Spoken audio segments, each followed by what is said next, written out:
Okay. Hello, everyone, and welcome back to another video of the series on modeling nitrogen processes using the BioRT HBV model. So in the last video, we went through the necessary input files to run the BioRT HBV model for the soil and leaching process, talking about the important setups and the necessary alternations that we need to do to actually run the model. So in this video, we are actually gonna run the model itself for the soil and leaching process. So to start off, I'm gonna open my Linux terminal. Give me 1 second. Okay.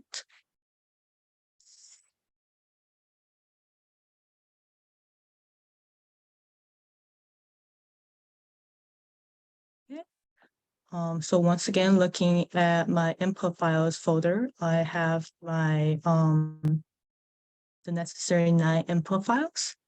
And I'm going to start running it onto my Linux terminal for the BioRT. A quick note, I am using the supercomputer Aurora to run this BioRT model. If you are using the executable, it might slightly look different. So just a note to pay attention. So here I start running. So I'm double checking I'm within the folder itself that I compiled my BioRT code in. And then I'm going to type in /BioRT and then the exact name that I listed the exact name of the folder that has stored my input files in, which is the soil and leaching. So here, that's what I'm going to type in here. Okay. So as we can see, the model reads in all the different input files, and what we're specifically looking for is for these last few lines to show up, which indicates that the simulation has started, the simulation succeeded, as well as a numerical experiment started and succeeded. So once the simulation is successful, we can now look at the output file for the model results. So once again, I'm using my supercomputer to run this. So if you're using the executable, it might slightly look different. And then I'm specific to look at the num-exp experiment for your model runs. Okay, so I've opened this up. I'm able to see that I have the daily time steps for my model results. A few key trips to check for your output file. There shouldn't be any NaN values within your model results. If there is a NaN value anywhere, then it indicates at some point in your model, the simulations did not work, and you might need to go back and investigate what is causing it. Another key point to check is that your actual species are showing up within your different zones. So as you can see, we have the nitrate within the surface, the upper zone, as well as the lower zone. And then we also have the mineral block, the soil and solid within the different zones. So that's important to check that all your species are showing up. And then lastly, you need to confirm that at the end of your output files, that your reaction rates are actually appearing for your minerals. So here I have my soil and solid rate for the upper zone as well as the lower zone. So if this is not there, then indicates that you forgot to turn on your reactions and you must go back and do so. So with these results, I am now able to download my results from my supercomputer and then also do some graphing within your any kind of your platform that you're comfortable with to explore some questions. For my purpose of this video, the most important part is looking at the solid concentration proportions between the different zones as well as the reaction rates.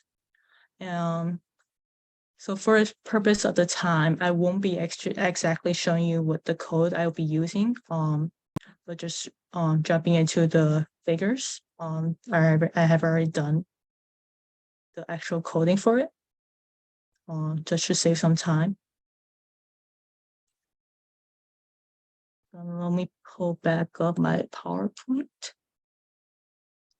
Okay. So these sorry. So this is the figure from my R plot indicating the nitrate concentrations from the three zones.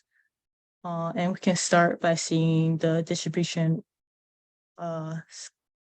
Start by seeing the nitrate concentration distribution. So here we have this more orangey line as the time series for the nitrate concentration within stream. This slightly less pink is the nitrate coming from the shallow zone, as well as this really dark red coming out from the deep zone. And as we can see, there is some great seasonality with the nitrate concentration across all three zones, especially peaking within this warmer summer times and then decreasing during the colder season times. The greatest concentration of the nitrate comes from the shallow zone, but also at the same time, the shallow zone has the much magnitude of variation. In comparison, although the nitrate contributed by the deep zone also has some kind of seasonality to it, but is much less variable in comparison to the shallow zone, and definitely has a lesser concentration overall. The seen concentration of nitrate is more influenced by the concentration of nitrate coming from the shallow zone, especially during the colder seasons, and then during this there is a lot of processes. The next figure that I have is looking at the time series of the reaction rates for the soil and the mineral block in the shallow zone, also in the deeper zone. As we can see, the reaction rate in the shallow zone is magnitudes higher than the reaction rate in the deeper zone on this daily time scale. And we also see the seasonality of the reaction rate within the shallow zone, which really corresponds to the nitrate concentration fluctuation that we see in the shallow zone in the previous figure. So with that, sort of wraps up how we run the BioRT model for the soil and leach process, and also sort of wrap up of the shallow zone nitrogen processes. In the next video, we can start moving on to look at some of the deeper zone nitrogen processes.